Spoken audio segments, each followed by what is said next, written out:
Nous sommes à Reims, le 29 mai 1825. Il est 5 heures du matin, le jour n'est pas encore levé, mais la foule des 600 invités au sacre de Charles X se presse devant la cathédrale. Suivons-les. Dans la lumière vacillante des bougies, ils découvrent avec admiration, comme le roi l'a fait la veille, l'église somptueusement aménagée par les menus plaisirs pour la cérémonie. Des lustres de cristal et des appliques éclairent la nef, le chœur, les tribunes et les portraits monumentaux des 37 rois de France, de Clovis à Louis XVIII, qui scandent les arcades.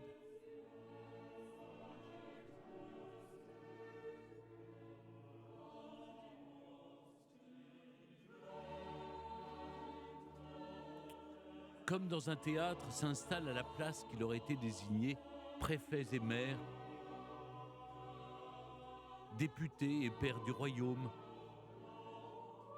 membres de la cour et princesses de la famille royale, la dauphine, les duchesses de Berry et d'Orléans et sa belle-sœur, mademoiselle d'Orléans. Puis le clergé entre, suivi de monseigneur de Latil, archevêque de Reims. En attendant le début de la cérémonie, la musique de la chapelle royale joue un oratorio de Le Sueur. Non loin de là, dans le palais de l'archevêque, une agitation fébrile anime l'appartement du roi qui s'apprête à être sacré. Précédés de chanoines et d'enfants de chœur, les cardinaux de Clermont-Tonnerre et de La Fare vont chercher le roi.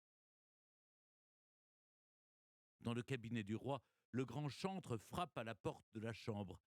Derrière, retentit la phrase rituelle prononcée par M. de Talleyrand. « Qui demandez-vous » Et le cardinal de Clermont-Tonnerre répond « Charles, que Dieu nous a donné comme roi. »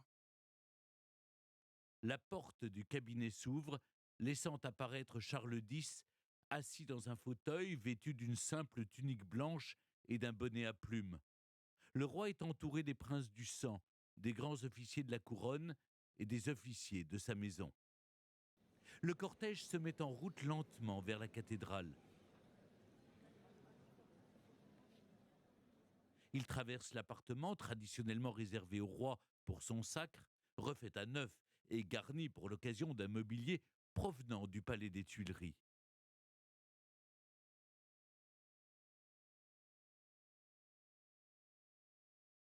Dans le salon des nobles du roi, une allégorie de Nicolas Gosse, l'alliance de la religion, de la royauté et de la justice, célèbre le sens de la cérémonie.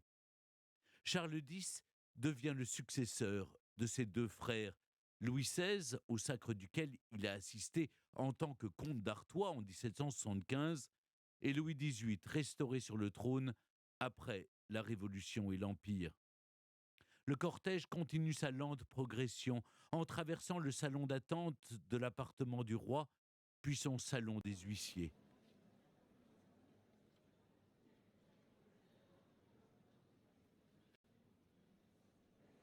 Le roi entre dans la grande salle gothique qui accueillera le festin de son sacre dans quelques heures.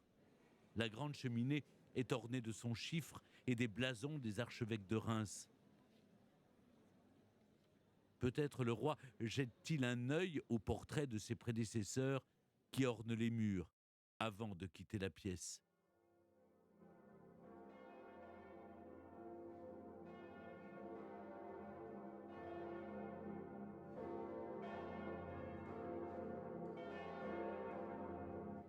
Une salle des gardes provisoire au décor peint glorifiant la monarchie a été construite dans la cour du palais.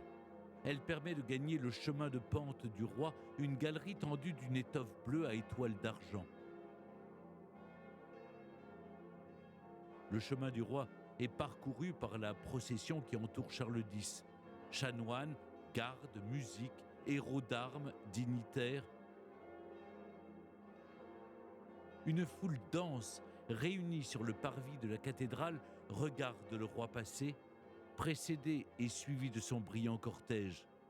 Il est accueilli par le cardinal de La Fare à la porte de la cathédrale.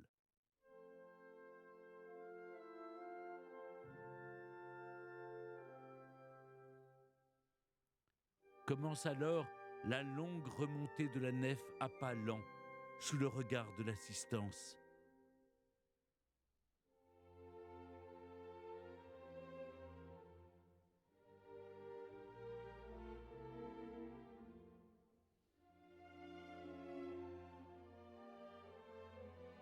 Arrivé à la croisée du transept, le roi s'installe sur son trône. La cérémonie du sacre va commencer, répétant un rituel remontant au Moyen Âge, même s'il a été modernisé pour l'occasion. À l'invitation de l'archevêque de Reims, Charles X prête d'abord le serment royal sur les évangiles. En présence de Dieu, je promets à mon peuple de maintenir et d'honorer notre sainte religion, comme il appartient au roi très chrétien et au fils aîné de l'Église, de rendre bonne justice à tous mes sujets, enfin de gouverner conformément aux lois du royaume et à la charte constitutionnelle que je jure d'observer fidèlement. Qu'ainsi Dieu me soit en aide et ses saints évangiles. Le roi prête ensuite serment en tant que chef des ordres royaux de chevalerie. Nous jurons à Dieu, le Créateur, de vivre et de mourir en sa sainte foi et religion catholique, apostolique et romaine, de maintenir l'ordre du Saint-Esprit sans le laisser déchoir de ses glorieuses prérogatives, d'observer les statuts du dit ordre et de les faire observer par tous ceux qui sont ou seront reçus, nous réservant néanmoins de régler les conditions d'admission selon le bien de notre service. Puis l'archevêque conduit le roi au pied de l'autel. Charles X reçoit la bénédiction épiscopale. Le roi retourne sur son trône. Lui sont remis les insignes qui font de lui le premier chevalier du royaume. Talleyrand lui remet les bottines, puis le dauphin les éperons d'or. Le maréchal Moncey lui remet l'épée de Charlemagne, qui résume à elle seule ce que doit être la fonction royale, protéger et exercer la justice. Commence alors le moment le plus sacré de la cérémonie, le sacre par lequel le roi devient l'élu de Dieu, à l'instar du roi Salomon. Pendant que l'ancienne Unxerunt Salomonem de Le Sueur retentit, le roi et l'archevêque se prosternent en s'étendant devant l'autel. Puis le roi reçoit, par des fentes pratiquées dans sa tunique, 7 onctions du Saint-Crème conservées dans la Sainte Ampoule. Charles X est ensuite revêtu du manteau royal à fleurs de lys bordé d'hermine et passe les gants après avoir reçu 2 dernières onctions sur les mains. Viennent ensuite la remise de l'anneau qui représente son mariage symbolique avec la France, puis du sceptre et de la main de justice, un signe de son autorité royale.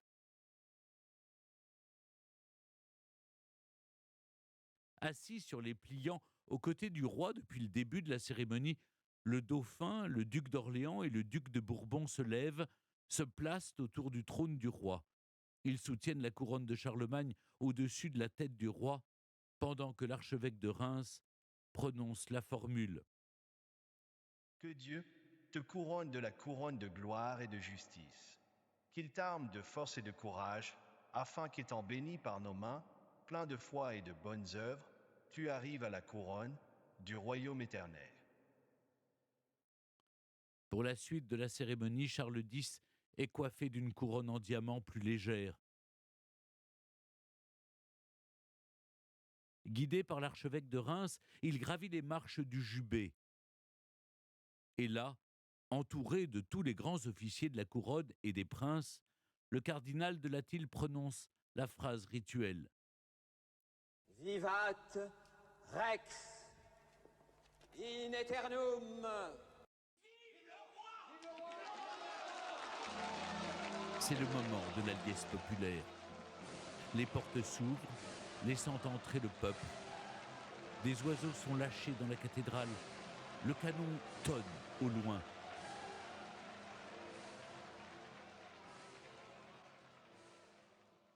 Puis Puis le calme revenu, la messe solennelle composée par Cherubini pour Charles X commence.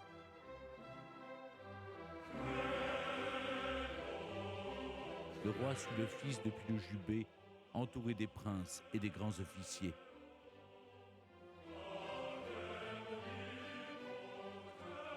Selon l'usage, le roi quitte son trône à 2 reprises pour rejoindre l'autel. Il fait des offrandes à la cathédrale, pain d'or et pain d'argent, vin dans un vase d'or et médailles. Puis il se rend à son confessionnal et, privilège du roi pour son sacre, il est le seul à communier.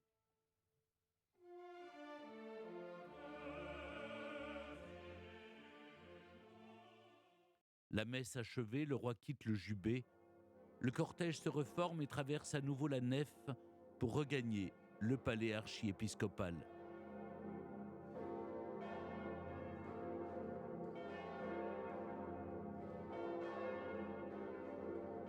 Il est 11h30. Dehors, la foule acclame le roi. La couronne de diamants qui brille de 1000 feux au soleil est particulièrement remarquée.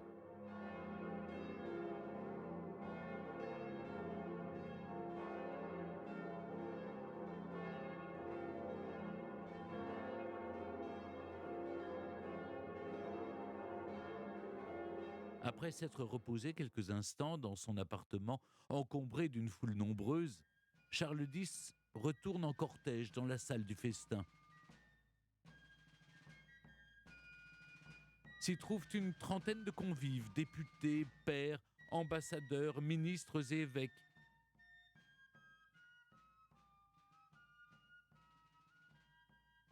La table royale a été dressée sous un dais.